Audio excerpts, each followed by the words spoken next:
আমাদেরকে তো সৃষ্টি করা হয়েছে খলিফা হিসেবে, আমাদেরকে তো পৃথিবীতে পাঠানোই হয়েছে আল্লাহর খলিফা হিসেবে। আল্লাহর খলিফার দায়িত্ব হলো আল্লাহর জমিনে আল্লাহর দ্বীনকে প্রতিষ্ঠা করা। সেই কাজ করতে গিয়ে যদি জীবন চলে যায়, এই জাতির লোকেরা কেন ভয় পায়? মুসলিম জাতির লোকেরা তো মৃত্যু দেখে ভয় পেতে পারে না, ঠিক কিনা বল? কারণ আমরা তো বীরের জাতি, আমরা তো কাপুরুষ নই। আমাদের ভাই ছিলেন হযরতে হানজালা রাদিয়াল্লাহু তাআলা আনহু, যিনি বিয়ে করেছেন, স্ত্রীকে নিয়ে বাসর ঘরে ঢুকেছেন, রাত্রি যাপন করেছেন, ফজরের ওয়াক্তে গিয়ে নামাজ আদায় করেছেন, নামাজ আদায় করবার পরে স্ত্রীর সঙ্গে আবারও মেলামেশা করেছেন, গোসল ফরজ হয়ে গিয়েছে। এমত অবস্থায় হযরতে হানজালার কানে সংবাদ এসেছে বিশ্বনবী সাল্লাল্লাহু আলাইহি ওয়াসাল্লামকে উহুদের ময়দানে হত্যা করা হয়েছে, শহীদ করে দেয়া হয়েছে। আমাদের ভাই হযরতে হানজালা এই সংবাদ শোনার পর 1 সেকেন্ড বিলম্ব করেন নাই, স্ত্রীকে ডাক দিয়ে বলেছেন, প্রাণের বিবি আমার, তরবারিটা হাতে তুলে দাও, আমার নবীকে কাফেররা মেরে ফেলবে, উহুদের ময়দানে আমার নবীকে কাফেররা শহীদ করবে, আর আমি হানজালা আমার স্ত্রীর আঁচলের তলায় লুকিয়ে থাকবো, এটা হতে পারে না। আমি আমার স্ত্রীর সঙ্গে ঘরের ভিতরে রোমাঞ্চ করব, এটা হতে পারে না। আগে প্রতিশোধ হবে, কাফের বেঈমানদের সঙ্গে আগে যুদ্ধ হবে, তরবারি হাতে তুলে দাও। স্ত্রীরে যদি বেঁচে থাকি তাহলে দেখা হবে, আর যদি শহীদ হয়ে যাই তাহলে দেখা হবে জান্নাতের দরজায়। আমরা সেই হযরতে হানজালার উত্তর শুনি, ঠিক কিনা বল? হযরতে হানজালা উহুদের ময়দানে গেলেন, যাবার পরে কাফের বেঈমানদের সঙ্গে যুদ্ধ করলেন, কাফেরদেরকে কতল করে করে নিজেও শহীদ হয়ে গেলেন, কিন্তু কাফের বেঈমানের কাছে কখনো মাথা নত করে নাই, ঠিক কিনা বল? আরে আমাদের ভাই ছিলেন হযরতে জাফর বিন আবু তালিব। বিশ্বনবী সাল্লাল্লাহু আলাইহি ওয়াসাল্লাম একই যুদ্ধের ময়দানে 3 জন সাহাবীকে সেনাপতির দায়িত্ব দিলেন। সাহাবীরা বুঝে ফেললেন আজকের জিহাদের ময়দানে যাওয়ার অর্থ হলো শহীদ হয়ে যাওয়া, কারণ যুদ্ধের ময়দানে 3 জন সেনাপতি থাকতে পারে না। নবী যেহেতু 3 জন সেনাপতির নাম ঘোষণা করেছেন, তার মানে স্পষ্ট বোঝা যায় এই 3 জন সেনাপতি শাহাদাত বরণ করবেন, নির্ঘাত মৃত্যু হবে। একথা জানার পরেও জাফর বিন আবু তালিব যুদ্ধের ময়দানে ঝাঁপিয়ে পড়লেন, এক হাতে তরবারি আরেক হাতে কালেমার পতাকা। যুদ্ধ করছেন, যুদ্ধ করতে করতে কাফেররা হযরতে জাফর বিন আবু তালিবের হাত কেটে ফেললেন, পা কেটে ফেলল। হযরতে জাফর বিন আবু তালিব হাত ছাড়া পা ছাড়া কি করবেন? কালেমার পতাকা জমিনে পড়বে, কাফের বেঈমানরা সেই পতাকার উপরে পা রাখবে, কাফেরদের সামনে পতাকা অপমানিত হবে। এটা বরদাস্ত করতে পারেন নাই আমাদের ভাই জাফর বিন আবু তালিব। মুখ দিয়ে দাঁত দিয়ে কামড়ে ধরে কালেমার পতাকা উড্ডীন করে রেখেছেন। আমরা সেই জাফর বিন আবু তালিবের উত্তরসূরি, কথা বলেন ঠিক কিনা? আমাদের ভাই ছিলেন হযরতে খালিদ বিন ওয়ালিদ, যিনি ইয়ারমুকের যুদ্ধে গিয়ে যুদ্ধ করেছেন। 36,000 সৈন্য ছিল মুসলমানদের, মাত্র 36,000 সৈন্য নিয়ে খালিদ বিন ওয়ালিদ যুদ্ধের ময়দানে গেছেন, আর কাফেরদের সংখ্যা হলো 4,40,000। হযরতে খালিদ বিন ওয়ালিদ যুদ্ধ করলেন, কাফেরদেরকে কতল করে করে কাফেরদের লাশের স্তূপ বানিয়ে ফেলেছেন। লাশের স্তূপের উপর দাঁড়িয়ে তিনি লড়াই করেছেন, নিজের হাতের 1টি 2টি নয় 8টি তরবারি ভেঙে ফেলেছেন। কাফেরদেরকে কতল করে করে আমরা সেই বীর মুজাহিদের উত্তরসূরি, আমরা কাপুরুষ নই, ঠিক কিনা বলেন? সম্মানিত ভাইয়ের আমার, আমার এই বাংলাদেশের ছাত্র সমাজ এই তল্প কিছুদিন আগে জাতির প্রত্যেক ব্যক্তিকে চোখে আঙ্গুল দিয়ে দেখিয়ে দিয়েছে প্রতিবাদ কেমনে করতে হয়, অন্যায়ের বিরুদ্ধে কেমনে আন্দোলন করতে হয়, তা সুন্দর করে দেশের প্রত্যেক মানুষকে দেখিয়ে দিয়েছে। ওই ছাত্র সমাজের থেকে দেখুন, তাদের থেকে হিম্মত শিখুন, তাদের থেকে শিক্ষা নিন। আসুন শপথ নেই, আসুন সিদ্ধান্ত নেই, আমরা নিজেরা অন্যায় করব না, কারো অন্যায় আমরা বরদাস্ত করব না। দিন কায়েমের লক্ষ্যে এই বাংলার জমিনটাকে ইনসাফ ভিত্তিক একটি রাষ্ট্র গঠনের লক্ষ্যে আমরা ছুটে চলতে চাই। যদি রাজপথে আবার দাঁড়াতে হয় আমরা দাঁড়াতে রাজি আছি, যদি রংপুরের আবু সাইদের মতো করে বন্দুকের নলের সামনে দাঁড়াতে হয় আমরা দাঁড়াতে রাজি আছি, প্রয়োজন রক্ত দিতে রাজি আছি, জীবন দিতে রাজি আছি। আব্দুল বারীর সঙ্গে কারা কারা রাজি আছো? দুহাত তুলে লাগে রাখা।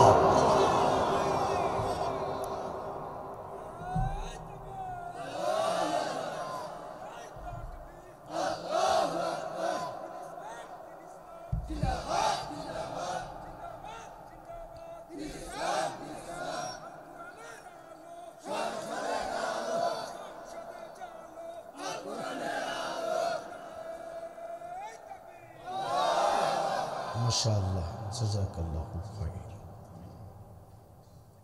সুতরাং বিড়ালের মতো মিউ মিউ করা এটা মুসলমানের বৈশিষ্ট্য নয়।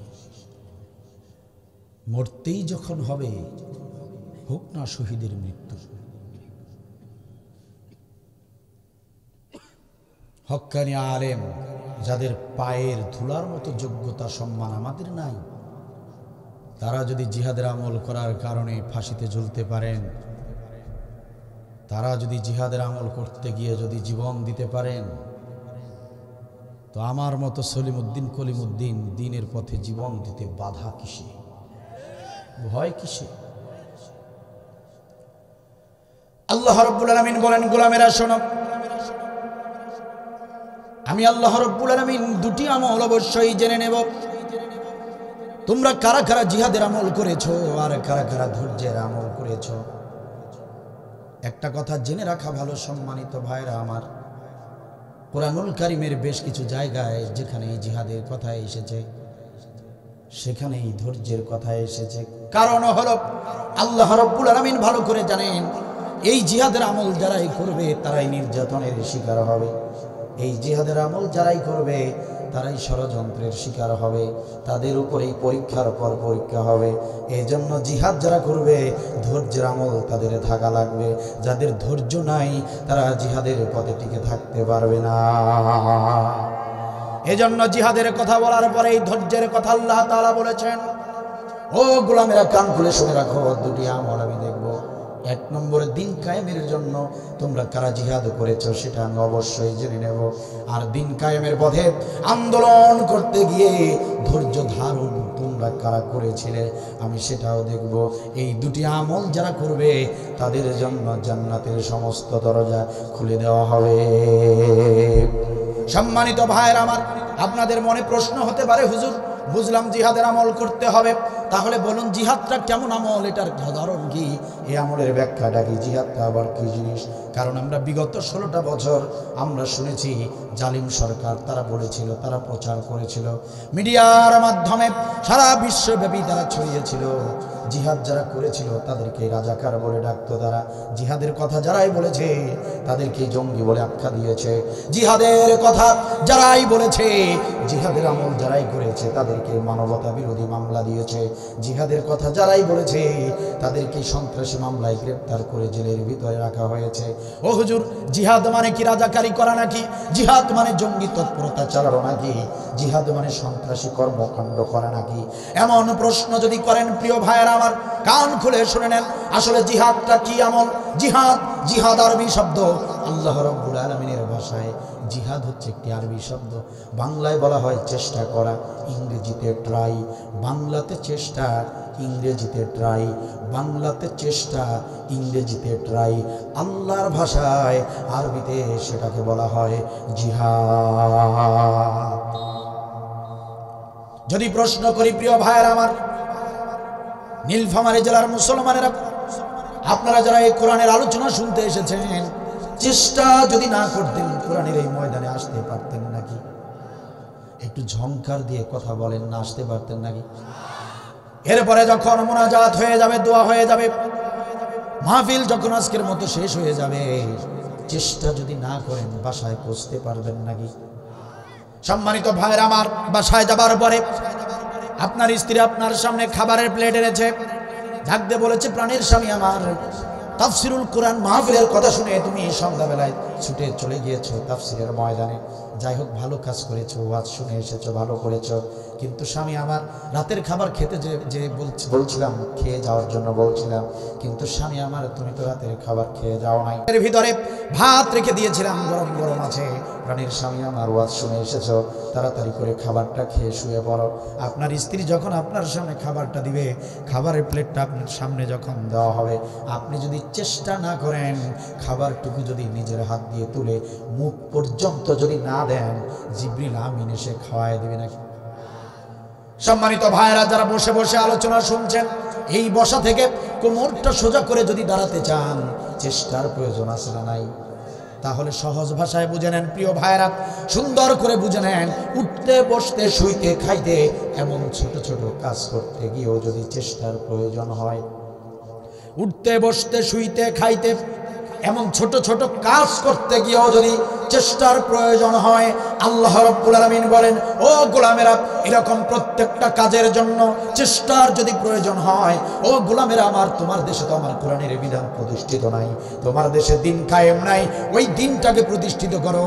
ওই দিনকে প্রতিষ্ঠিত করতে গেলেও চেষ্টার প্রয়োজন আছে। উঠতে বসতে শুইতে খাইতে যেমন চেষ্টার প্রয়োজন হয়, আল্লাহর জমিনে আল্লাহর কোরআনের রাজ কায়েমের জন্য একটু জবান খুলে দিয়ে বলেন, চেষ্টার প্রয়োজন আছে না নাই? ওটার নাম হলো জিহাদ। চেষ্টা চালাও, যেভাবে চেষ্টা করলে দিন কায়েম হবে, যে সিস্টেমে, যে পদ্ধতিতে, যে পথে চেষ্টা করলে কাজ হবে, ওইভাবে ওই সিস্টেমে সর্বাত্মক প্রচেষ্টা চালানোর নাম জিহাদ। চেষ্টা করো, চেষ্টা করার দায়িত্ব তোমাদের, বিজয় দেবার দায়িত্ব আমি আল্লাহর। সুবহানাল্লাহ। আমাদের উপর ফরজ করা হয়েছে চেষ্টা করা। সম্মানিত ভাইয়েরা, আপনারা জেনে খুশি হবেন, এই কুরআনুল কারীমের ভিতরে যেখানে এই জিহাদের কথা এসেছে, সেখানেই জাহান্নাম হারাম করে দেবার কথা এসেছে। সুবহানাল্লাহ বলে। এই কুরআনুল কারীমে যেখানেই জিহাদের কথা এসেছে, সেখানেই বান্দার গুনাহ মাফের ঘোষণা এসেছে। যেখানেই জিহাদের কথা এসেছে, সেখানেই জান্নাতের বর্ণনা এসেছে, যে জান্নাতের তলদেশে ঝর্ণা ধারা প্রবাহিত হবে। কুরআনুল কারীমের ভিতরে যেখানেই জিহাদের কথা এসেছে, সেখানেই আল্লাহ তাআলা ভালোবাসার কথা বলেছেন। চিৎকার দিয়ে বলেন সুবহানাল্লাহ। আল্লাহ রাব্বুল আলামিন বলেন, ইন্নাল্লাহা ইউহিব্বুল্লাযীনা ইউকাতিলুনা ফি সাবিলিহি সাফফান কান্নাহুম বুনিয়ানুম মারসুস। আল্লাহ রাব্বুল আলামিন বলেন, ইন্নাল্লাহা, নিশ্চয়ই আমি আল্লাহ, ইউহিব্বুল্লাযিনা, ওই গোলামদেরকে বেশি ভালোবাসি। পৃথিবীতে কোটি কোটি হাজার কোটি গোলাম থাকতে পারে, আমি আল্লাহ রাব্বুল আলামিন ওই গোলামদেরকে ভালোবাসি। ইউকাতিলুনা ফি সাবিলিহি, দিন কায়েমের লক্ষ্যে যারা লড়াই করতে জানে, যারা সংগ্রাম করতে জানে, দিন কায়েমের জন্য যারা চেষ্টা করতে জানে, আমি আল্লাহর ঘোষণা হলো, হাজার হাজার কোটি কোটি গোলামের ভিতরে আমি আল্লাহ তাআলা ওই জিহাদকারী বান্দাকে বেশি ভালোবাসি। কথা আমার নাকি আল্লাহ? কি সুন্দর কথা! কোথায় পাবেন এমন কথা? কোথায় পাবেন? কোন আমলে পাবেন? একমাত্র জিহাদের আমল। কি সুন্দর কথা আল্লাহ বলছেন, ওই গোলামদেরকে আমি আল্লাহ সবচেয়ে বেশি মহব্বত করি। ইউহিব্বুল্লাযিনা ইউকাতিলুনা ফি সাবিলিহি, আল্লাহর পথে যারা লড়াই করে, সংগ্রাম করে, আমি আল্লাহ ওদেরকে সবচেয়ে বেশি ভালোবাসি। সূরা সফ, আল্লাহ তাআলা আবার বললেন, ইয়া আইয়ুহাল্লাযিনা আমানু হাল আদুল্লুকুম আলা তিজারা, ও আমার ঈমানদার বান্দা বান্দি, আমি কি তোমাদেরকে এমন একটা আমলের কথা বলবো না, অথবা এমন একটা ব্যবসার কথা কি বলবো না? তুজিকুম মিন আযাবিন আলিম, যে আমলটা করলে জাহান্নাম তোমাদের জন্য হারাম হয়ে যাবে। তুজিকুম মিন আযাবিন আলিম, জাহান্নামের আগুন তোমাদের জন্য হারাম হয়ে যাবে, এমন একটা আমলের কথা আমি আল্লাহ কি তোমাদেরকে বলবো না? কি সুন্দর কথা! কিভাবে বলেছেন দেখেন, আমি আল্লাহ কি তোমাদেরকে এমন একটা ব্যবসার কথা বলবো না, এমন একটা আমলের কথা কি আমি আল্লাহ তোমাদেরকে জানাবো না? কত মায়া নিয়ে কথাটা বলেছে। আমরা বললাম, আল্লাহ বলেন দেখি সেটা কোন আমল যেটা করলে জাহান্নাম হারাম? আল্লাহ বললেন, তুমিনুনা বিল্লাহ, আল্লাহর প্রতি ঈমান আনো, ওয়া রাসূলিহি, রাসূলের প্রতি ঈমান আনো, তুজাহিদুনা ফি সাবিলিল্লাহ, ঈমান আনার পর যে আমলটা করতে হবে, দিন কায়েমের জন্য চেষ্টা চালাও, জিহাদ করো। এই আমল যারা করবে, আমি আল্লাহর ঘোষণা, জাহান্নামের আগুন তাদের জন্য হারাম হয়ে যাবে। কথা আমার নাকি আল্লাহ?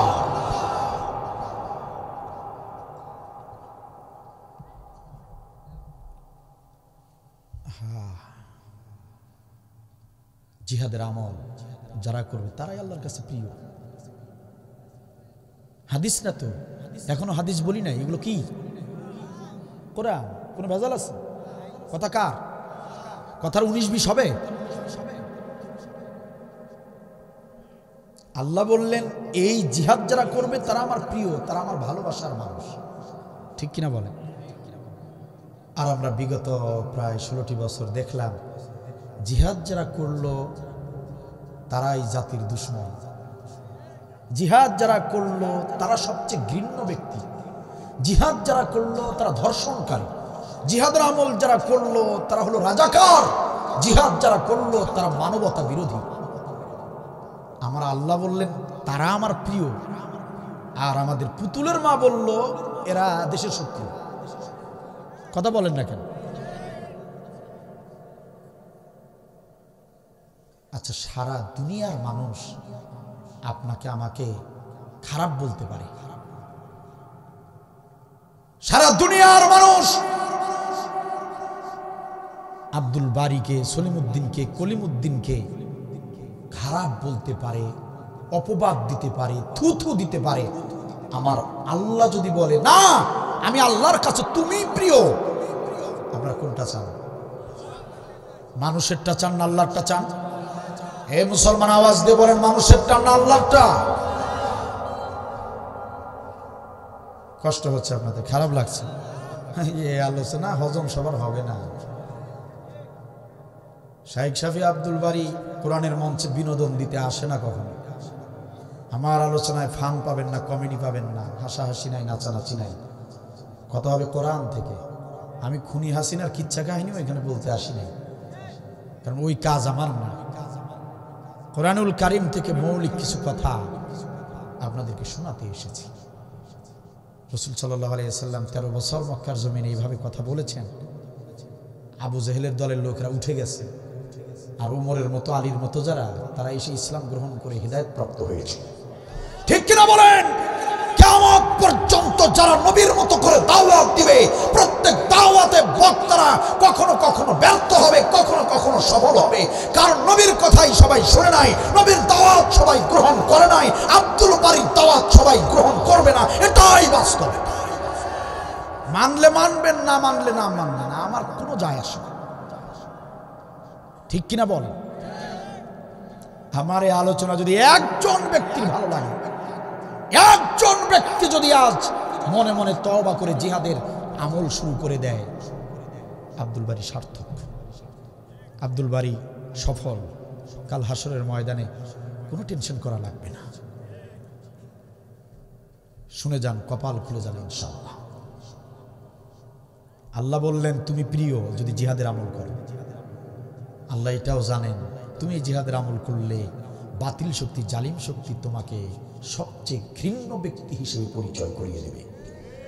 ওয়ামা নাকমু মিনহুম ইল্লা আইয়ুমিনু বিল্লাহিল আজিজিল হামিদ। আল্লাহ বলেন ওই যে যাদেরকে রাজাকার বলে মারা হয়েছে, মানবতা বিরোধী বলে যাদেরকে হত্যা করা হয়েছে, যাদেরকে জেলখানার ভিতরে তুলে রাখা হয়েছে, গুম করা হয়েছে, না, ওগুলো আসলে রাজাকার, মানবতা বিরোধী, দেশের শত্রু, এই কারণে না। আল্লাহ বলতেছেন ওয়ামা নাকমু মিনহুম ইল্লা আইয়ুমিনু বিল্লাহিল আজিজিল হামিদ। তাদের অপরাধ তো, আসল অপরাধ হলো একটাই, তারা সপ্রশংসিত আল্লাহর প্রতি ঈমান এনে ঈমানের দায়িত্ব পালন করতে গিয়ে, দিন কায়েমের কাজ করতে গিয়েই তারা অপরাধী হয়েছে। কথা কার?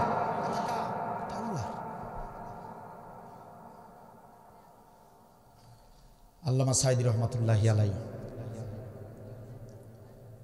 তারপরে শহীদ মতিউর রহমান নিজামী, শহীদ কামালুজ্জামান, শহীদ আব্দুল কাদের মোল্লা, এই যে আমাদের ভাইরা যারা, মীর কাসেম আলী ভাই যারা শহীদ হয়েছেন, তারপরে শহীদ আল্লামা সাঈদী রহমাতুল্লাহি আলাইহি।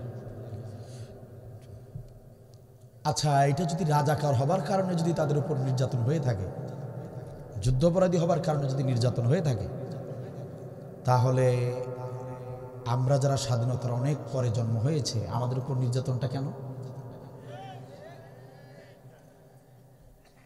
এখানে নাই এরকম জেলখাটা লোক নাই?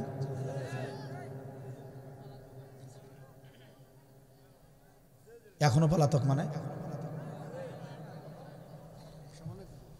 আমি কয়েকবার জেল খেটেছি ইসলামী আন্দোলন করবার কারণে, এই জিহাদের আমল, জিহাদের কথা বলার কারণে। তাহলে তো প্রমাণ হয়ে গেল আল্লাহ সত্য বলেছেন। আল্লাহ কখনো মিথ্যা বলতে পারেন? আল্লাহ বলছে গোলাম ওগুলো কোনো বিষয় না, ওগুলো মিথ্যা অজুহাত। যাকে যেভাবে ঘায়েল করা যায়, যাকে যে অস্ত্র দিয়ে মারা যায়, সেই কায়দা করে ওরা আইনের আওতায় ঢুকিয়েছে। আসল কারণ হলো তারা দ্বীনকে প্রতিষ্ঠিত করতে চেয়েছে। ওয়াল্লাযী আরসালা রাসূলাহু বিল হুদা ওয়া দীনিল হাক্কি লিইয়ুযহিরাহু আলা দ্বীনি কুল্লি ওয়ালাউ কারিহাল মুশরিকুন। আল্লাহ বলছেন গোলামেরা শোনো, রসুলকে আল্লাহ বলতেছেন, রসুল আমি রসুলদেরকে প্রেরণ করেছি, তাদের মূল লক্ষ্য হলো দ্বীনকে কায়েম করবে, দ্বীনকে বিজয়ী করবে। ওয়ালাউ কারিহাল মুশরিকুন। এটা কিন্তু মুশরিক যারা, কাফের যারা, এটা বরদাস্ত করবে না, সহ্য করবে না। কথা কি বুঝতেছেন? তাহলে বোঝা গেল নামাজের বেলায় এই কথা আল্লাহ বলেন নাই আকিমুস সালাহ ওয়ালাউ কারিহাল মুশরিকুন। তুমি নামাজ পড়বা, মুশরিকরা এটা সহ্য করবে না, এই কথা কোরআনে নাই। তুমি রোজা রাখবা, মুশরিকরা সহ্য করবে না, এটা কোরআনে আসে নাই। কিন্তু দ্বীন কায়েমের কথা বলে আল্লাহ বলতেছেন ওয়ালাউ কারিহাল মুশরিক যারা, কাফের যারা, এটা কিন্তু সহ্য করবে না। কারণ এইটাই হলো সবচেয়ে বড় আমল। এক আল্লাহর আধিপত্য, এক আল্লাহর সার্বভৌমত্ব টিকিয়ে থাকার লড়াই হলো জিহাদ, দ্বীন কায়েমের চেষ্টা করা। ঠিক কিনা বলেন? আমাদের এই জিহাদের আমল করার কারণে আমাদের অনেক ভাইদেরকে নির্যাতন করেছে জালিমেরা। ঠিক কিনা বলেন? সম্মানিত ভাইয়েরা আমার, সর্বশেষ আমাদের শেষ আকাঙ্ক্ষা, শেষ স্বপ্ন যাকে নিয়ে করেছিলাম, অনেক মাহফিলে এসে নীলফামারী ডোমার উপজেলায় কোন জায়গায় প্রোগ্রাম করিনি, অনেক জায়গায় প্রোগ্রাম করেছি, অনেক জায়গায় প্রোগ্রাম করেছি। আপনারা যারা শুনেছেন, দেখেছেন, অথবা ইউটিউবে দেখবেন, অনেক প্রোগ্রামে বলেছিলাম যে অনেক ভাইদেরকে আল্লাহ তুলে নিয়েছেন, কিন্তু একজন তো আছেন, থাকুক জেলখানার ভিতরে, বেঁচে তো আছেন। তিনি একদিন আসবেন, ময়দানে আসবেন, তার নেতৃত্বে আমরা নতুন করে দেশ গঠন করব, তার নেতৃত্বে আমরা নতুন করে দেশটাকে সাজাবো, কোরআনের রাজ কায়েম করব। আমাদের শেষ আশা, আকাঙ্ক্ষা, শেষ স্বপ্ন ছিল আল্লামা সাঈদী রহমাতুল্লাহি আলাইহি। জালিমরা তাকেও শেষ পর্যায়ে এসে, ক্ষমতার শেষ পর্যায়ে এসে মিথ্যা অজুহাত দিয়ে, অসুস্থ হননি তবু অসুস্থতার সংবাদ ছড়িয়ে মেডিকেল কিলিং করেছে, ইনজেকশন পুশ করে তাকে হত্যা করেছে। ঠিক কিনা বলেন? সম্মানিত ভাইয়ের আমার, একান্ত আপনজনের আমার, আব্দুল বারীর মতো হাজার হাজার হাজার হাজার আব্দুল বারীকে যদি তারা কতল করে দিত, এ জাতির ততটা ক্ষতি হতো না যতটা ক্ষতি হয়েছে আমাদের আল্লামা সাঈদীকে হত্যা করার কারণে। ঠিক কিনা বলেন? এ জাতি কখনো সেই ক্ষতিপূরণ, কখনো সে এই পূরণটা, এই ঘাটতিটা কখনোই পূরণ করতে পারবে না। কথা বলেন ঠিক কিনা? আমরা আজকের তাফসীর মাহফিল থেকে অন্তর্বর্তী সরকারের উপদেষ্টাগণকে জানাতে চাই, বিশেষ করে প্রধান উপদেষ্টা ডক্টর ইউনূসকে আমরা বলতে চাই, ডক্টর ইউনূস, আপনি এমনি এমনিতেই ক্ষমতায় আসেন নাই, আমাদের ছাত্র ভাইদের রক্ত আর জীবনের উপর দিয়ে আমরা আপনাকে ক্ষমতায় বসিয়েছি। ঠিক কিনা বলেন? সুতরাং আপনি হকের পক্ষে থাকুন, আপনি জনতার পক্ষে থাকুন, আপনি নাগরিকদের পক্ষে থাকুন, আপনি ইসলামের পক্ষে থাকুন, আপনি শক্তিশালী হন, আপনি জালিমদের বিরুদ্ধে কার্যকরী পদক্ষেপ গ্রহণ করুন। ঠিক কিনা বলেন? আমরা বলতে চাই, এই বাংলার জমিনে, মুসলমানদের এই জমিনে কারো হত্যার বিচার হবে কি হবে না সেটা জানি না, তবে এই ৯২% মুসলমানের জমিনে আমরা তৌহিদি মুসলমানরা আমাদের প্রাণের দাবি, আল্লামা সাঈদী হত্যার বিচার হতেই হবে। ঠিক কিনা বলেন? আমরা কোনো দল মতের পক্ষ থেকে কথা বলছি না, আমরা সাধারণ তৌহিদি মুসলমান হিসেবে আমরা সাঈদীকে ভালোবেসেছিলাম। আমরা সেই ভালোবাসার দাবিতে বলতে চাই, আল্লামা সাঈদী হত্যার সঙ্গে যারা জড়িত তারা যেন এ দেশ ছেড়ে পালিয়ে যেতে না পারে, সে ব্যাপারে আপনাকে সজাগ থাকতে হবে। ঠিক কিনা বলেন? আমরা স্পষ্ট ভাষায় জানাতে চাই, ডক্টর ইউনূস সাহেব ভালো করে শুনুন, আল্লামা সাঈদী হত্যার সঙ্গে জড়িত কুলাঙ্গার ব্যারিস্টার সুমন, সে জেলখানার ভিতরে আবদ্ধ আছে, ওই কুলাঙ্গার যেন জামিনে মুক্তি না পায় সে ব্যাপারে আপনাকে সজাগ থাকতে হবে। আল্লামা সাঈদী হত্যার সঙ্গে জড়িত ডাক্তার জামান, ওই ডাক্তার যেন বাংলাদেশ ছেড়ে পালিয়ে হিন্দুস্তানে যেতে না পারে, এ ব্যাপারে আপনাকে সজাগ থাকতে হবে। কথা বলেন ঠিক কিনা? আল্লামা সাঈদী হত্যার সঙ্গে জড়িত আসামিরা যদি এই বাংলার জমিন ছেড়ে পালিয়ে যায়, অথবা আল্লামা সাঈদী হত্যার বিচার যদি এই বাংলার জমিনে না হয়, তাহলে আমরা বাধ্য হব কৃষি ক্ষেত ছেড়ে দিয়ে রাজপথে দাঁড়াতে। আমরা বাধ্য হব আমাদের ব্যবসা বাণিজ্য তালা দিয়ে রাজপথে যেতে বাধ্য হব। আমরা অফিস আদালত বন্ধ করে রাজপথে যেতে বাধ্য হব। আমরা বাড়িঘর ছেড়ে, আমরা স্ত্রী সন্তান ছেড়ে রাজপথে যেতে বাধ্য হব। সারা বাংলার জমিনে দাউ দাউ করে আগুন জ্বলবে। আল্লামা সাঈদী হত্যার বিচার না হওয়া পর্যন্ত আমরা কেউ বাড়িতে ফিরব না। সেদিন আমরা কেউ বাড়িতে ফিরব না। কারা কারা একমত? দুহাত তুলে আল্লাহকে দেখাও।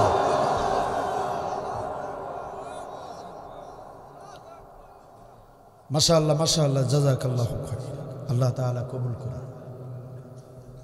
আল্লাহ বললেন, জিহাদের আমল করলে বাতিল শক্তি, জালিম শক্তি তোমাকে অনেক কষ্ট দিবে। গোলাম, কষ্ট পেও না। আমি আল্লাহর ঘোষণা, ইউহিব্বুল্লাযিনা, আমি তাদেরকেই ভালোবাসি। সুবহানাল্লাহ। খারাপ লাগছে আপনাদের? কষ্ট হচ্ছে? ওরা ছাত্র মেরে চেয়েছিল থাকতে ক্ষমতায়, ওরা আলেম মেরে চেয়েছিল থাকতে ক্ষমতায়, থাকিতে পারে নাই। আলেমরা পালায় না, জালিম পালায়। আলেমরা তো পালায় না, জালিম পালায়। ঠিক কিনা বলেন? আমার দেশের জনগণ 5 আগস্টে হয়ে গেল জালিমের পতন।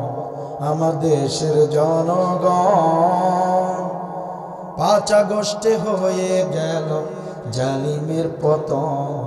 ওরা ছাত্র মেরে চেয়েছিল থাকতে ক্ষমতায়, ওরা আলেম মেরে চেয়েছিল থাকতে ক্ষমতায়, থাকিতে পারে নাই।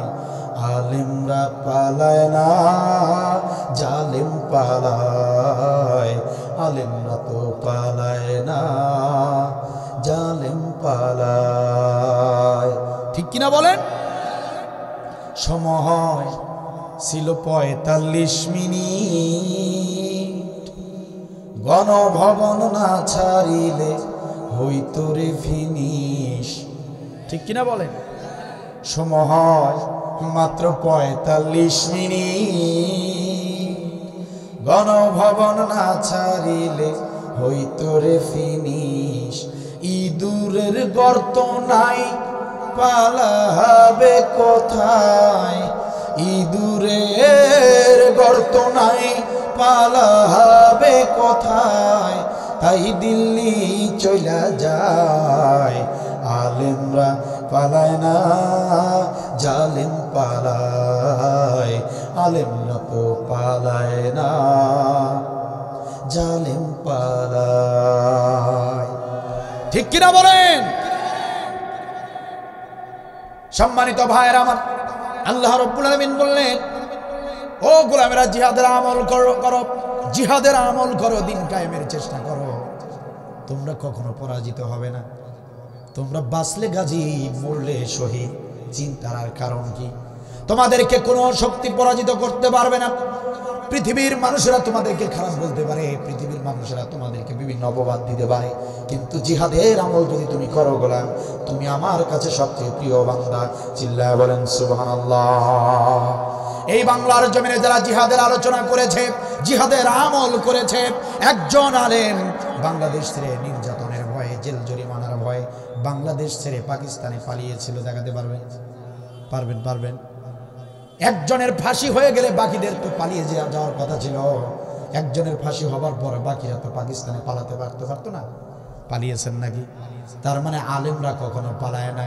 কিন্তু যারা আলেমদেরকে রাজাকার বলেছে, দেশদ্রোহী বলেছে, দেশের শত্রু বলেছে, সন্ত্রাসী বলেছে, তারাই কিন্তু পালিয়েছে, ঠিক কিনা বলেন?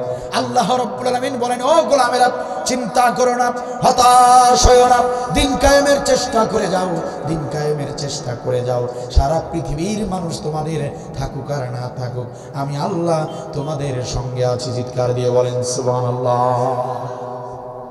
রাসূলুল্লাহ সাল্লাল্লাহু আলাইহি ওয়াসাল্লাম এই জিহাদের আমল সম্পর্কে তিনি বলেন, ও সাহাবীরা শোনো, কোন আল্লাহর বান্দা বান্দি উটের দুধ দহন করার মতো, উটের দুধ দহন করতে যতটুকু সময় লাগে, এতটুকু সময় যদি আল্লাহর কোনো বান্দা বান্দি জিহাদের পথে ব্যয় করে, এতটুকু সময় যদি জিহাদের পথে ব্যয় করে, উটের দুধ দহন করতে যতটুকু সময় লাগে, এতটুকু সময় যদি আল্লাহর কোনো বান্দা বান্দি দিন কায়েমের পথে ব্যয় করে, আমি বিশ্ব নবী ঘোষণা করলাম তার জন্য জান্নাত ওয়াজিব হয়ে যায়। চিন্তা করা যায়? উটের দুধ দহন করার সময়টুকু হয়তো আপনারা জানেন না, গাভীর দুধ দহন করা তো আপনারা জানেন। গাভীর দুধ দহন করতে কতটুকু সময় লাগে? সর্বোচ্চ 20 থেকে 30 মিনিট। রাসূলুল্লাহ সাল্লাল্লাহু আলাইহি ওয়াসাল্লাম বলেন, এতটুকু সময় যদি কেউ কারো জীবনে দিন কায়েমের চেষ্টা করে, তার জন্য জান্নাত ওয়াজিব হয়ে যায়। কোথায় পাবে না মনে হয়? রাসূলুল্লাহ সাল্লাল্লাহু আলাইহি ওয়াসাল্লাম বলেন, ও হযরতে ওসমান শোনো, হাদিসটা ওসমান রাদিয়াল্লাহু থেকে বর্ণিত। নবীর ডাবল জামাই হযরতে ওসমান তিনি বর্ণনা করেন। রাসূলুল্লাহ সাল্লাল্লাহু আলাইহি ওয়াসাল্লাম বলেন, মান রাবাতা লাইলাতান ফি সাবিলিল্লাহ কানাত কা আলফি লাইলাতিন সিয়ামুহা ওয়া কিয়ামুহা। নবী সাল্লাল্লাহু আলাইহি ওয়াসাল্লাম বলেন, ও হযরতে ওসমান সাহাবী আমার কান খুলে শোনো, 1000 দিন যদি কেউ রোজা রাখে, হাজার রাত যদি দাঁড়িয়ে দাঁড়িয়ে সালাত আদায় করে, ভালো করে মনোযোগ দিয়ে শুনেন প্রিয় ভাইরা, 1000 দিনের রোজা, 1000টা দিন না খেয়ে যদি কোনো ব্যক্তি রোজা রাখে, আবার ওই 1000টা রাত যদি দাঁড়িয়ে দাঁড়িয়ে সালাত আদায় করে, ওই ব্যক্তি যতটুকু সওয়াব পাবে, মান রাবাতা লাইলাতান ফি সাবিলিল্লাহ, নবী বলেন একটা রাত যদি কেউ জিহাদের পথে জাগ্রত থাকে, ওই 1000 দিনের রোজা, 1000 রাতের নামাজের চেয়ে একটা রাত জিহাদের পথে জাগ্রত থাকলে বেশি সওয়াব দান করা হয়। কোথায় পাবেন এত সুন্দর আমল? কত গুরুত্ব এই আমলের। সম্মানিত ভাইয়ের আমার, মিশকাত শরীফ খুলে দেখবেন 336 পৃষ্ঠা, হযরতে আয়েশ রাদিয়াল্লাহু থেকে বর্ণিত হাদিস। হযরতে আয়েশ রাদিয়াল্লাহু তাআলা আনহু বলেন, একদিন সকালবেলা নবী সাল্লাল্লাহু আলাইহি ওয়াসাল্লামের দরবারে একজন ব্যক্তি আসলেন। নবীর দরবারে এসে নবীকে বললেন, ইয়া রাসূলুল্লাহ, ইয়া হাবিবাল্লাহ, ওই যে মরু প্রান্তর পার হয়ে দূরবর্তী একটা জায়গায় ছোট্ট গ্রাম রয়েছে, ওই গ্রামে আপনার একজন সাহাবী গত রাতে মারা গিয়েছে। সাহাবীর মৃত্যুর সংবাদ শুনে নবী সাল্লাল্লাহু আলাইহি ওয়াসাল্লাম মর্মাহত হলেন। নবী সাল্লাল্লাহু আলাইহি ওয়াসাল্লাম আবু বকরকে ডাকলেন, ওমরকে ডাকলেন, ও হযরতে আবু বকর, ও আবু বকর, হযরতে ওমর, কোথায় তোমরা? চলো চলো, আমার একজন সাহাবী মারা গিয়েছে, চলো চলো তার বাড়িতে যেতে হবে, আমি বিশ্ব নবী আমার সাহাবীর জানাজার ইমামতি করব। আপনার আমার নবীর একটা বৈশিষ্ট্য ছিল, আপনার আমার নবী যখনই কারো মৃত্যুর সংবাদ পেতেন, মুসলমানদের মৃত্যু হলেই নবী সব সময় চেষ্টা করতেন তার জানাজার ইমামতি করার জন্য। কারণ নবী জানতেন, নবী সাল্লাল্লাহু আলাইহি ওয়াসাল্লাম যদি কারো জানাজার ইমামতি করেন, আল্লাহ তাআলা নবীর সম্মানের খাতিরে ওই মৃত ব্যক্তির গুনাহ খাতা মাফ করে দিবে। কথা কি বুঝতেছেন আপনারা? নবী সাল্লাল্লাহু আলাইহি ওয়াসাল্লাম আবু বকরকে সাথে নিলেন, ওমর ওসমানকে সাথে নিলেন, মৃত সাহাবীর বাড়ির দিকে তিনি রওনা করলেন। অনেক দূরের পথ নবী সাল্লাল্লাহু আলাইহি ওয়াসাল্লাম সাহাবীদেরকে নিয়ে সেই মৃত ব্যক্তির বাড়ির দিকে ছুটে চললেন। মৃত সাহাবীর বাড়ির যখন কাছাকাছি চলে গিয়েছেন, ওই সময় ওই গ্রামের একজন সাহাবীর সঙ্গে নবীর দেখা হয়ে যায়। ওই গ্রামের এক মুসলমানের সঙ্গে নবীর সাক্ষাৎ হয়ে যায়। সাহাবী ডাকতে বলেন, ইয়া রাসূলুল্লাহ, ইয়া হাবিবাল্লাহ, আবু বকর ওসমানকে নিয়ে আপনি কোথায় যান? নবী সাল্লাল্লাহু আলাইহি ওয়াসাল্লাম বললেন, সাহাবী, তুমি বুঝি জানো না, তুমি বুঝি খবরটা শোনো নাই? আরে তোমার গ্রামেই তো আমার আছে, আমি তার জানাজার ইমামতি করার জন্য এসেছি। সাহাবী ডাকতে বলেন, ইয়া রাসূলুল্লাহ, ইয়া হাবিবাল্লাহ, আপনি কার জানাজার ইমামতি করতে এসেছেন? কার জানাজার ইমামতি আপনি করবেন? আপনি তো জানেন না তার সম্পর্কে, যদিও সে আপনার হাতে হাত রেখে কালেমা পড়ে ইসলাম গ্রহণ করেছে, কিন্তু নবীজি ইসলাম গ্রহণ করার পর এই ব্যক্তি জীবনে কোনো ভালো কাজ করে নাই, নেক আমল করে নাই। আপনি যার জানাজার ইমামতি করার জন্য এসেছেন, তার বাড়ি আর আমার বাড়ি একসঙ্গে লাগা, সে আমার প্রতিবেশী, নিকটতম প্রতিবেশী, আমি তার সম্পর্কে ভালো করে জানি। ইয়া রাসূলুল্লাহ, জীবনে কোনোদিন সে নামাজ পড়ে নাই, জীবনে রোজা করে নাই, হজ যাকাত দান সাদাকা কোনো ধরনের ভালো আমল তার জীবনে নাই, সে তো নিতান্ত একটা খারাপ লোক। আপনি কার জানাজায় এসেছেন? সে তো বিনা হিসেবে জাহান্নামে চলে যাবে। একজন জাহান্নামী ব্যক্তির জানাজা আপনি কেন পড়াবেন? আপনি একজন জান্নাতি নবী হয়ে একজন জাহান্নামী ব্যক্তির জানাজা পড়াবেন, এটা শোভনীয় হবে না। ইয়া রাসূলুল্লাহ, আমার পক্ষ থেকে অনুরোধ, আপনি এর জানাজা পড়াবেন না। যদি জানাজা পড়াতেই হয়, আপনার কোনো সাহাবীর মাধ্যমে নামাজটা পড়ায় দিবেন, আপনি নিজে জানাজার নামাজটা পড়াবেন না। নবী সাল্লাল্লাহু আলাইহি ওয়াসাল্লাম তার কথা শুনে বড় কষ্ট পেলেন, আরো মর্মাহত হলেন। এই ভেবে মৃত সাহাবী কেন নেক আমল করল না? মরতে দেরি হয় নাই, অথচ লোকেরা বলতেছে জাহান্নামে যাবে। এটা তো ভালো বিষয় নয়। নবী খুব কষ্ট নিয়ে মৃত ব্যক্তির সাহাবীর বাড়ির ভিতরে ঢুকলেন। তিনি ঢুকার পরে দেখলেন লাশটা গোছল করিয়ে সুন্দর করে খাটিয়ার উপরে কাফন পরিয়ে শুইয়ে দেওয়া হয়েছে। এখন শুধু জানাজা নামাজটা বাকি। নবী সাল্লাল্লাহু আলাইহি ওয়াসাল্লাম দেখতে পেলেন কিছুক্ষণের মধ্যেই ওই গ্রামের সমস্ত মুসলমান সাহাবীরা জড়ো হয়ে গিয়েছে। ওই গ্রামের সমস্ত মুসলমানরা তার জানাজায় অংশগ্রহণ করার জন্য জমায়েত হয়েছে। নবী সাল্লাল্লাহু আলাইহি ওয়াসাল্লাম যখন দেখলেন বেশ কিছু সাহাবী এসে পড়েছে, নবী বললেন, ও আমার সাহাবীরা, তোমরা আমার সামনে দাঁড়াও, তোমাদের সঙ্গে আমার কিছু গুরুত্বপূর্ণ কথা আছে। সাহাবীরা সবাই বিনয়ের সঙ্গে নবীর সামনে দাঁড়িয়ে গেলেন। নবী সাল্লাল্লাহু আলাইহি ওয়াসাল্লাম বললেন, ও উপস্থিত সাহাবীরা, আমার অত্র এলাকার সাহাবীরা, শোনো, আমি বড় আশা নিয়ে এই মৃত সাহাবীর জানাজার ইমামতি করার জন্য দূর থেকে এসেছি। ভেবেছিলাম জানাজার ইমামতি আমি নিজে করব, কিন্তু আমি যখন আসলাম, আসার পরে আমি শুনতে পেলাম আমার এই মৃত সাহাবী জীবদ্দশায় কোনো প্রকার ভালো আমল করে নাই। অনেকেই বলেছে সে নাকি বিনা হিসেবে জাহান্নামে যাবে। এটা শুনে আমি বড় কষ্ট পেয়েছি, আমি বড় মর্মাহত হয়েছি। ও উপস্থিত সাহাবীরা, ও সাহাবীরা আমার, তোমাদের ভিতরে এমন একজন ব্যক্তি কি নাই, এমন একজন ব্যক্তি কি নাই, এমন একজন ব্যক্তি এখানে আছো নাকি আমার এই মৃত সাহাবী তার জীবদ্দশায় একটা ভালো কাজ করেছে, একটা ভালো আমল করেছে, একটা ভালো আমল করেছে, এমন একটা সাক্ষী কেউ দিতে পারবা নাকি? তোমাদের ভিতরে এমন কেউ আছো নাকি আমার এই মৃত সাহাবী জীবনে একটা ভালো কাজ করেছে, এমন সাক্ষী দিতে পারবা? এমন কেউ আছো নাকি? সমস্ত সাহাবীদের পিছনে দাঁড়ানো একজন সাহাবী হাত তুলে বললেন, ইয়া রাসূলুল্লাহ, ইয়া হাবিবাল্লাহ, ওই যে লাশ হয়ে শুয়ে আছে আপনার ওই মৃত সাহাবী, তার জীবদ্দশায় একটা ভালো কাজ করেছে, আমি নিজ চোখে দেখেছি, আমি সেই ভালো কাজের সাক্ষী আপনাকে দিতে চাই। সুবহানাল্লাহ বলবেন না? নবী বললেন, সাহাবীরে দেরি করো না, ও সাহাবী দেরি করো না, দেরি করো না, কি এমন আমল তুমি দেখেছো বলো, তাড়াতাড়ি বলো। সাহাবী বললেন, ইয়া রাসূলুল্লাহ, ইয়া হাবিবাল্লাহ, অল্প কিছুদিন আগের ঘটনা।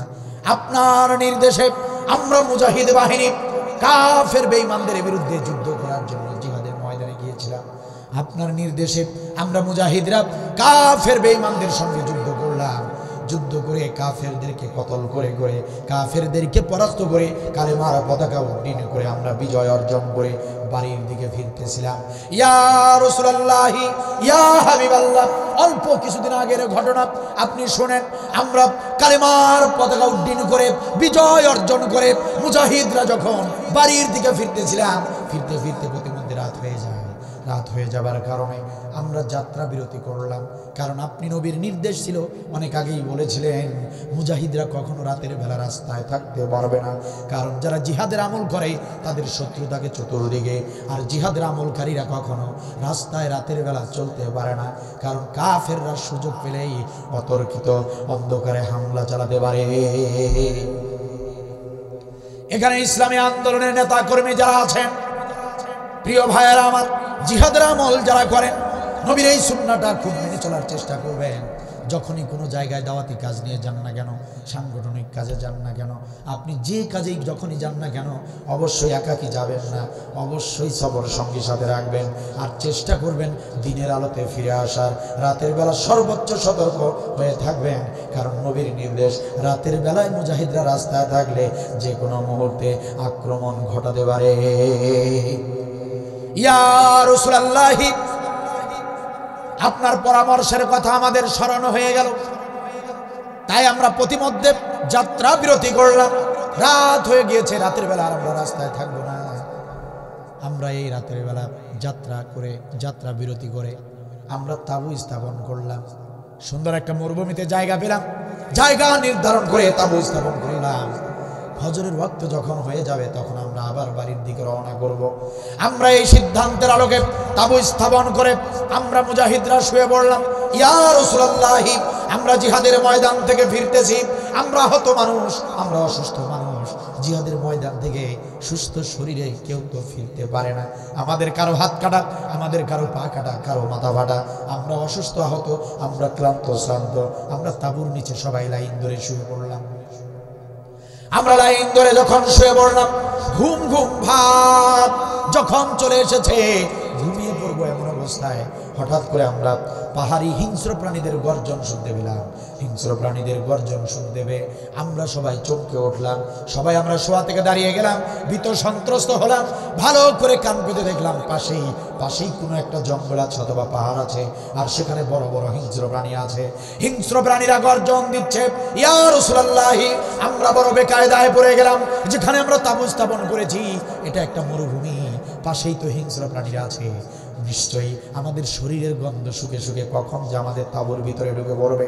আর যদি হিংস্র প্রাণীগুলো তাঁবুর ভিতরে ঢুকে যায়, আমাদেরকে যদি ছিঁড়ে ছিঁড়ে খায়, খাবলে যদি খেয়ে ফেলে, বাঁচার তো কোনো উপায় থাকবে না। ইয়া রাসূলুল্লাহ, ইয়া হাবিবাল্লাহ, আমরা মুজাহিদরা বড় বেকায়দায় পড়ে গেলাম, বড় চিন্তায় পড়ে গেলাম। বাঁচার তো কোনো উপায় দেখি না। এখন কিভাবে বাঁচবো হিংস্র প্রাণীদের হাত থেকে? অন্ধকার হয়ে যাবার কারণে আমরা তাদের জায়গা দেখতে পারি নাই, জঙ্গল আমরা দেখতে পারি নাই। অন্ধকার হবার কারণে আমরা তাদের লোকেশনটা জানি নাই। কিন্তু এখন তো বুঝতে পারলাম পাশে বড় বড় অনেক হিংস্র প্রাণী রয়েছে। কি করবো নবী? বাঁচার তো কোনো উপায় নাই। কোনো ধরনের উপায় না পেয়ে আমরা মুজাহিদরা আল্লাহর শাহী দরবারে হাত তুলে মুনাজাত করলাম। রব্বুল আলামিন, ইয়া রব্বুল আলামিন, আমরা কারা, আমাদের পরিচয় কি তুমি তো ভালো করেই জানো। রব্বুল আলামিন, আমরা তোমার প্রিয় হাবিবের মুজাহিদ সাহাবী, কাফের বেঈমানদের সঙ্গে যুদ্ধ করে কালেমার পতাকা উড্ডীন করে বিজয় অর্জন করে ফিরতেছি।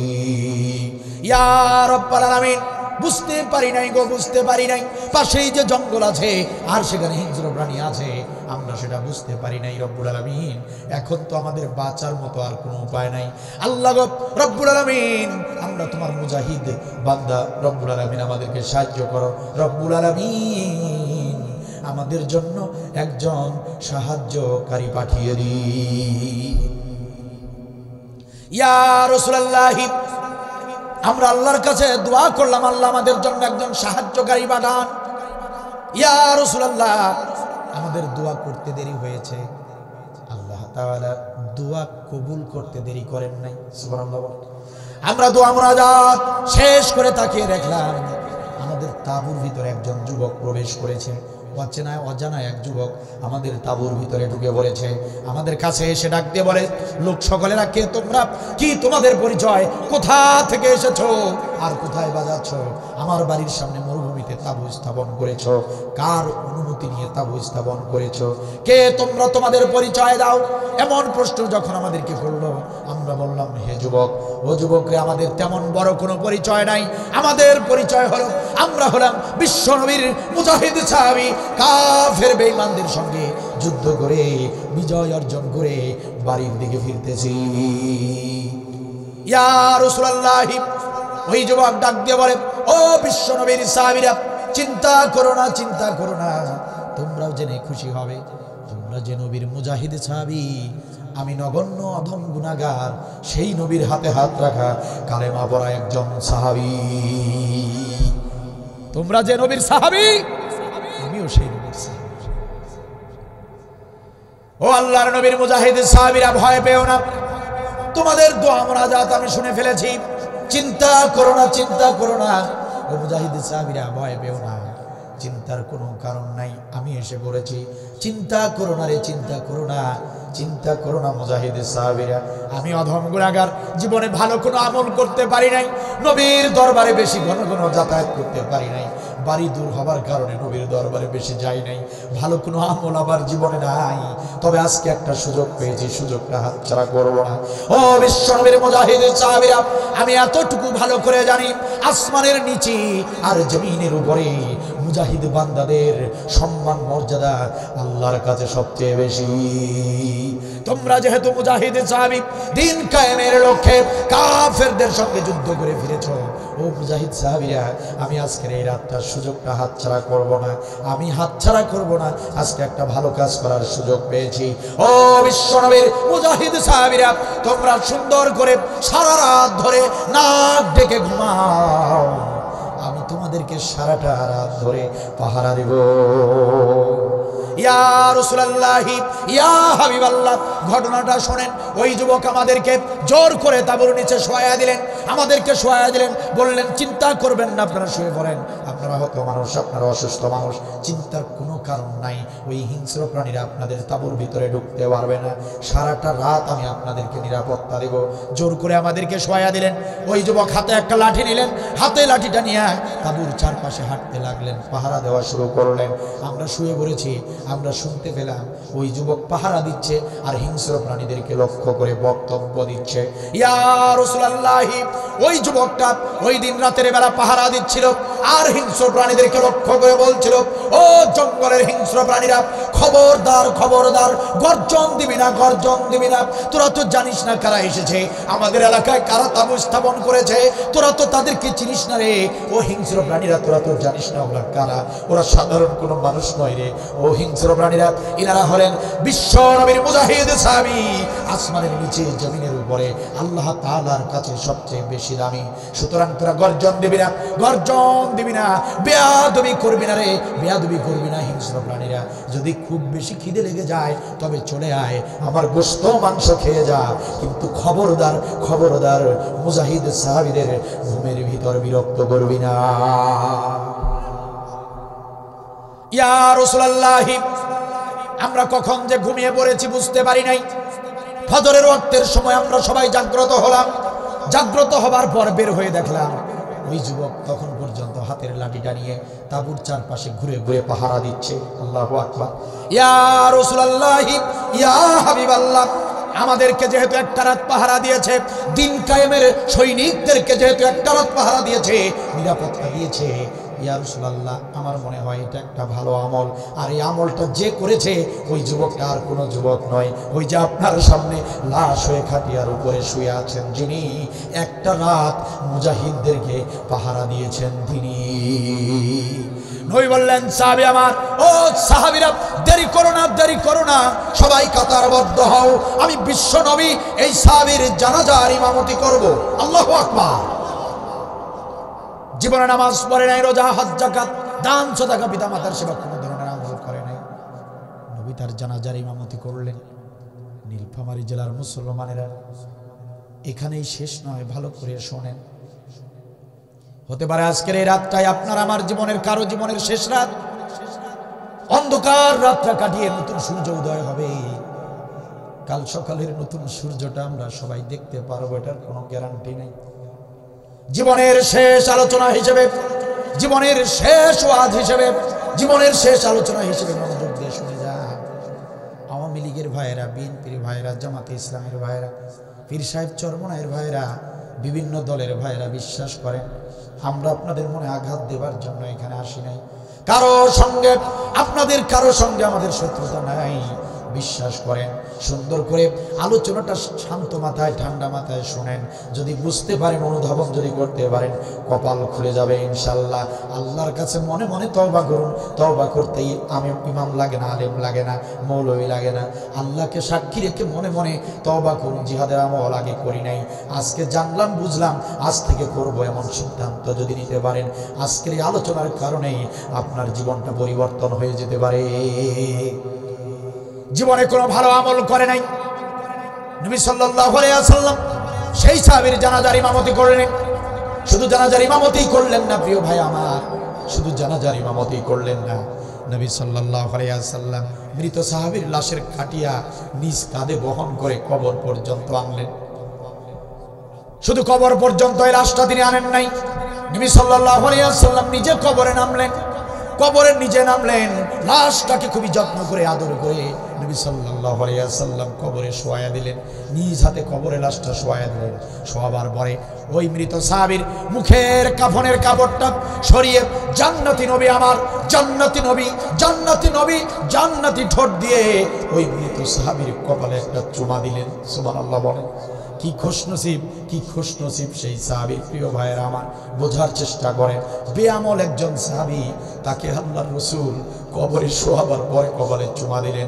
সম্মানিত ভাইয়েরা আমার, শুধু কি তাই নাকি, এরপরে সাহাবীদেরকে সাথে নিয়ে বালিয়ার পাথরগুলো দিয়া কবরের কাজটা যখন সম্পূর্ণ করে ফেললেন, বালিয়ার পাথর দিয়ে কবরটা পূর্ণ করলেন। কবরের কাজ যখন শেষ হয়ে গেল, নবী সাল্লাল্লাহু আলাইহি ওয়াসাল্লাম তার ডান হাত কবরের মাঝখানে এভাবে রাখলেন। সমস্ত সাহাবীরা পাশে দাঁড়িয়ে, সমস্ত সাহাবীরা পাশে দাঁড়িয়ে নবী সাল্লাল্লাহু আলাইহি ওয়াসাল্লাম ডান হাত কবরের মাঝখানে রাখলেন। নতুন এই কবরের, এই মৃত সাহাবীর কবরের মাঝখানে এভাবে ডান হাত তিনি রাখলেন। ডান হাত রেখে তিনি সুন্দর একটা ঘোষণা দিলেন। সমস্ত সাহাবীরা তাকিয়ে দেখছেন অবাক বিস্ময়ে তাকিয়ে থাকলেন। নবী এমন করছেন কেন? নবী ডান হাত এভাবে কবরের মাঝখানে এভাবে রাখলেন। রাখার পরে আপনার আমার নবী, জান্নাতি নবী বলছেন, ইন্না সাহাবাকা ইয়াজুন্নুনা আন্নাকা মিন আহলিন নার ওয়া আনা আশহাদু আন্নাকা মিন আহলিল জান্নাহ ওয়া আনা আশহাদু আন্নাকা মিন আহলিল জান্নাহ।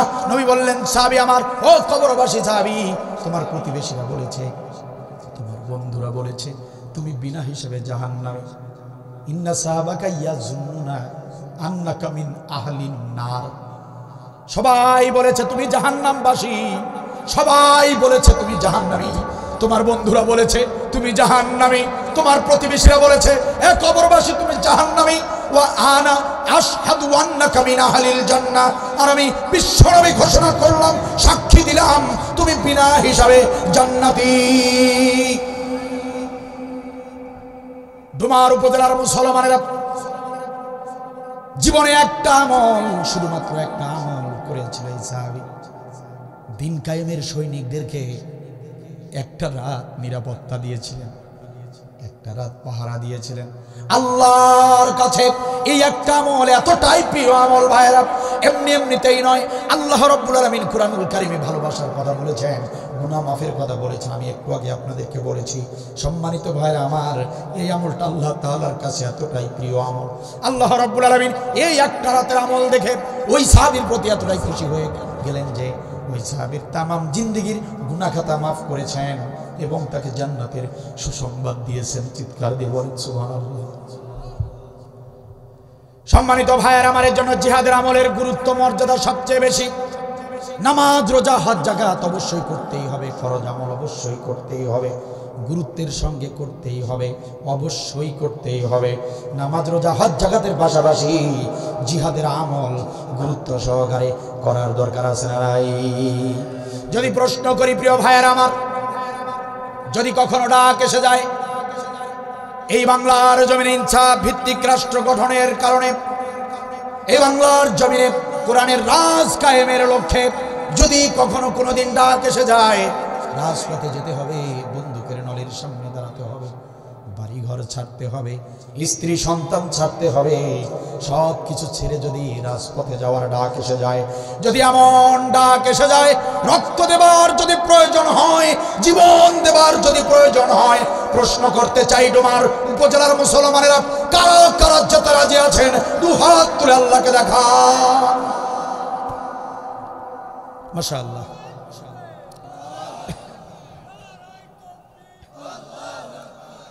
মাশাআল্লাহ, জাযাকাল্লাহ, বারাকাল্লাহ। আল্লাহ তাআলা আপনাদেরকে দ্বীনের পথে, ইসলামের পথে কবুল করুন, বলেন আমিন। জিহাদ, আল্লাহ বলছেন জিহাদের আমল আর ধৈর্যের আমল, এই দুটি আমল আমি অবশ্যই দেখে নেব। যদি না করেন, আপনি যদি বলেন হুজুর না করি কি হবে, ওয়াসাদ্দু আন সাবিলিল্লাহি আদাল্লা আমালাহুম, সূরা মুহাম্মদের 1 নম্বর আয়াত। জিহাদের বিরোধিতা করবেন, আল্লাহ বলতেছেন আদাল্লা আমালাহুম,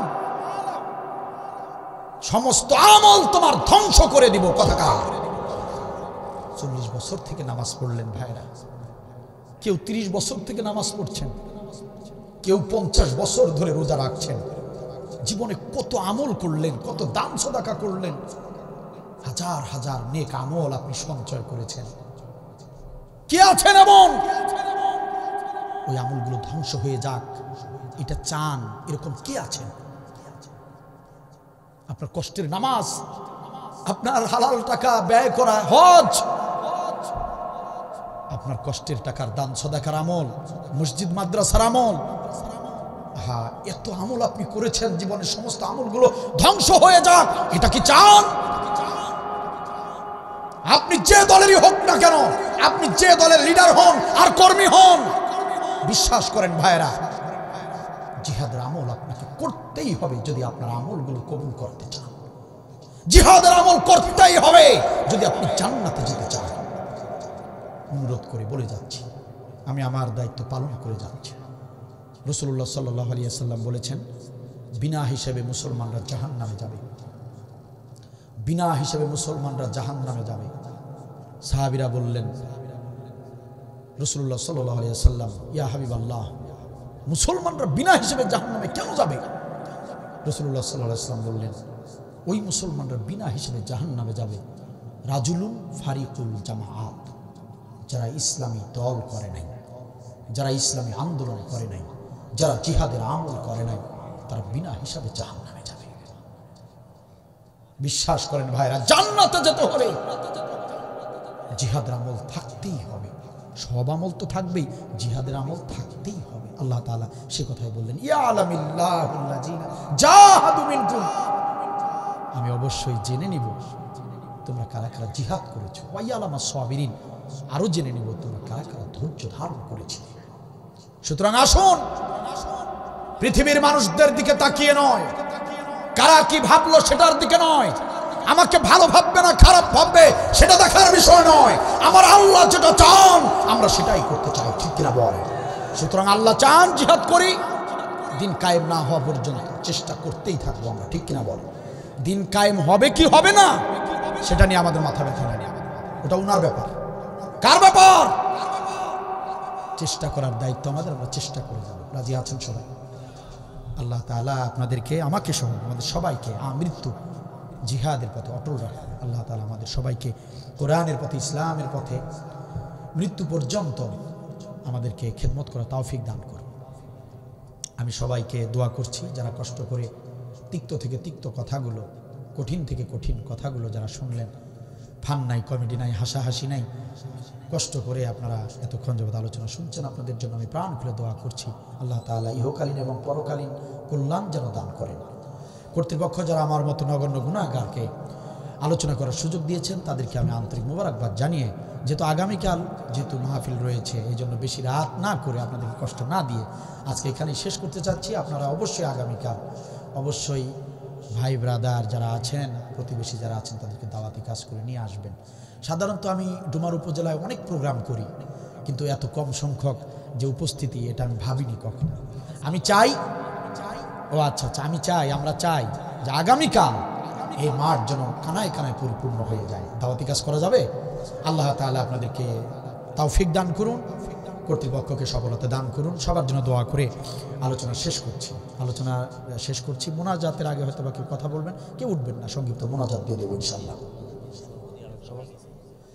আচ্ছা, সভাপতি সাহেব চলে গেছেন, আমরা মোনাজাতের দিকে চলে যাচ্ছি। যারা দাঁড়িয়ে আছেন বসে যান, বিনয়ের সঙ্গে আমরা বসে